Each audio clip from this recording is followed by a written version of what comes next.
Pemirsa Ketua Dewan Pengawas KPK Tumpak Hatorangan Panggabean mengaku heran beberapa anggotanya dilaporkan Nurul Gufron ke Baris Krim Polri. Gufron merupakan wakil ketua KPK yang tengah disidang atas dugaan pelanggaran etik menggunakan pengaruh terhadap pejabat Kementerian Pertanian. Gufron mengadukan beberapa anggota Dewas ke KPK atau ke Baris Krim Polri atas dugaan pelanggaran yang memasar dan juga pencemaran nama baik. Untuk membahasnya kita langsung bergabung dengan narasumber kami pada malam ini dengan Mas Kurnia Ramadana dari ICW. Selamat malam Mas Kurnia. Assalamualaikum, salam Selamat sehat malam, selalu. Mas. Assalamualaikum. Ya, perlu diketahui juga kami juga tengah berusaha menghubungi Pak Nurul Gufron, namun undangan kami tidak mendapatkan tanggapan hingga detik ini. Mas Kurnia, kalau membaca statement dari Maki yang menyebutkan masyarakat anti korupsi, tindakan Pak Gufron sebagai langkah yang membabi buta, kalau dari cewek seperti apa? Iya, sebenarnya bukan hanya membabi buta, tapi memperlihatkan bahwa Saudara Nurul Gufron frustasi Hmm. dengan proses penanganan dugaan pelanggaran kode etik di Dewan Pengawas KPK. Memang benar kalau tadi mengikuti VT yang diputar oleh CNN, Hmm. pernyataan Nurul Gufron bahwa ini adalah negara hukum dan itu hak melekat pada yang bersangkutan. Namun kalau kita telisik lebih lanjut, dan kalau kita kaitkan dengan judicial review Undang-Undang KPK di Mahkamah Konstitusi yang memperpanjang Hmm. masa jabatan pimpinan KPK, terlihat ada intensi dari Nurul Gufron ingin maju sebagai calon pimpinan KPK. Sehingga dia berusaha semaksimal mungkin agar tidak ada catatan etik di Dewan Pengawas. Namun bagi kami, tindakan tersebut adalah tindakan yang keliru. Kami secara spesifik mengkritisi satu terkait dengan putusan sela Pengadilan Tata Usaha Negara, karena sebagaimana diutarakan oleh Ketua Dewan Pengawas KPK Pak Tumpak Panggabean, bahkan Dewan Pengawas sebagai tergugat belum mendapatkan gugatan yang disampaikan oleh Saudara Nurul Gufron. Hmm. Prosesnya sangat cepat, bahkan ada kata-kata mendesak harus diberhentikan.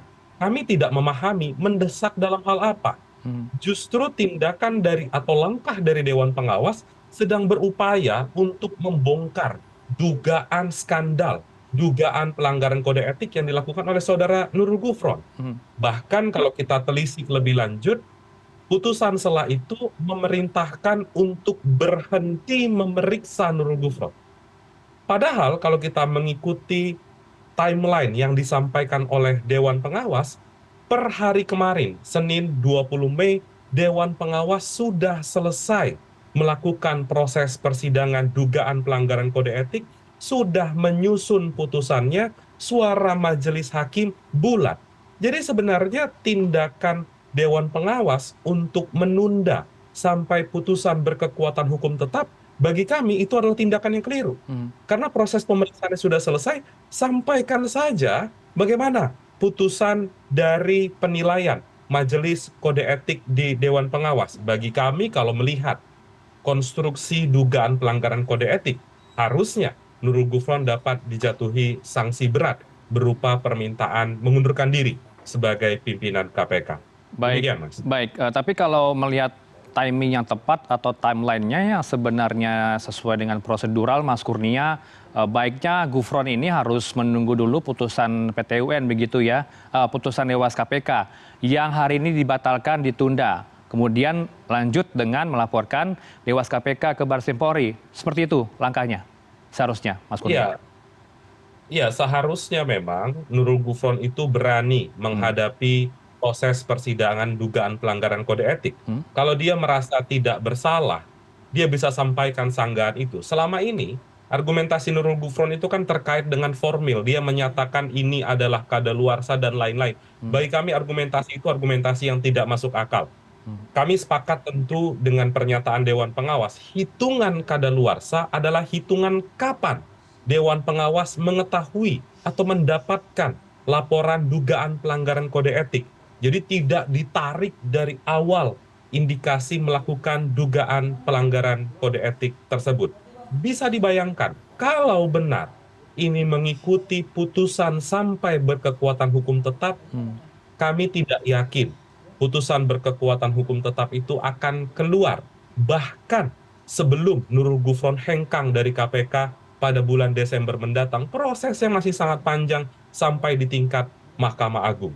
Jadi bagi kami Dewan Pengawas kembali terlihat lembek dalam menangani dugaan pelanggaran kode etik yang melibatkan pimpinan KPK. Peristiwa ini sebenarnya hampir sama Hmm. dengan proses persidangan dugaan pelanggaran kode etik Lili Pintauli Siregar beberapa tahun yang lalu. Hmm. Masih satu kepemimpinan dengan Pak Nurul Gufron, tiba-tiba berhenti karena Lili mengundurkan diri sebagai pimpinan KPK. Akhirnya proses persidangan berhenti, sampai sekarang publik tidak mengetahui bagaimana sebenarnya konstruksi dugaan pelanggaran kode etik tersebut. Namun Ya. kami penting mengingatkan, Hmm. seandainya nanti Nurul Gufron maju sebagai calon pimpinan KPK, maka kita akan mendorong panitia seleksi, misalnya sudah dibentuk oleh Pak Jokowi, Hmm. memanggil Dewan Pengawas untuk melihat lebih lanjut bagaimana sih sebenarnya temuan dalam proses persidangan di Dewan Pengawas. Apakah sebenarnya benar perbuatan memperdagangkan pengaruh, membantu proses mutasi pegawai di internal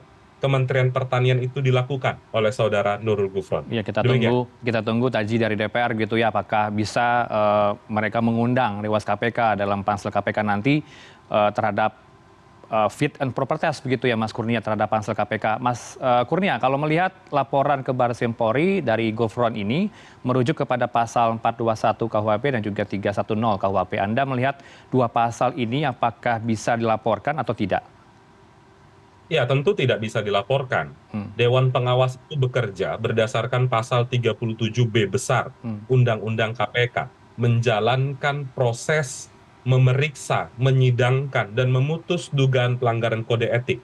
Dalam kerja-kerja memeriksa, tentu mereka membutuhkan bukti-bukti yang dikumpulkan untuk memastikan apakah saudara terlapor, dalam hal ini Nurul Gufron, benar melanggar pelanggaran kode etik yang diatur di aturan internal KPK. Jadi bagi kami laporan tersebut laporan yang mengada-ngada.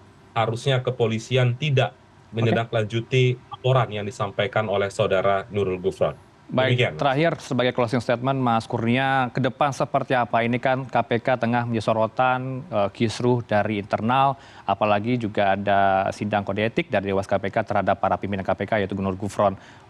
Bagaimana kemudian membenahi KPK yang tengah disorot oleh publik ini, Mas Kurnia? Terakhir. Kesempatan terbuka lebar Hmm. dalam konteks mengganti komposisi pimpinan dan Dewas KPK. Hmm. Tahun ini menjadi tahun terakhir Nurul Gufron CS, Tumpak Hatorangan Panggabean CS menjadi pimpinan dan Dewan Pengawas. Sebentar lagi Pak Jokowi akan membentuk panitia seleksi pimpinan KPK dan Oke. Dewas KPK. Kami mendorong agar anggota panitia seleksi pimpinan KPK memenuhi kriteria kompetensi, integritas, rekam jejak, dan tidak terlibat dalam konflik kepentingan, serta ketika sudah terbentuk, mereka menjalankan tugas dengan mengakomodir suara masyarakat, sehingga ke depan kita akan mendapatkan KPK yang kembali bertaji seperti sedia kala, tidak seperti KPK di bawah kepemimpinan Nurul Gufron, Lili Pintauli, atau Firly Bahuri seperti tahun-tahun sebelumnya. Baik, Demikian. baik, baik, baik. Terima kasih Mas Kurnia. Sekali lagi kami sampaikan juga ya, kami sempat mengundang Pak Nurul Gufron sebagai balasan dari statement Anda dan juga komentar, tapi tidak bisa ikut dalam dialog pada kali ini. Semoga mendengarkan dari rumah dan juga menyimak dialog ini. Terima kasih Mas Kurnia Ramadana, peneliti ICW bersama kami di Prime News. Selamat malam. Assalamualaikum. Waalaikumsalam.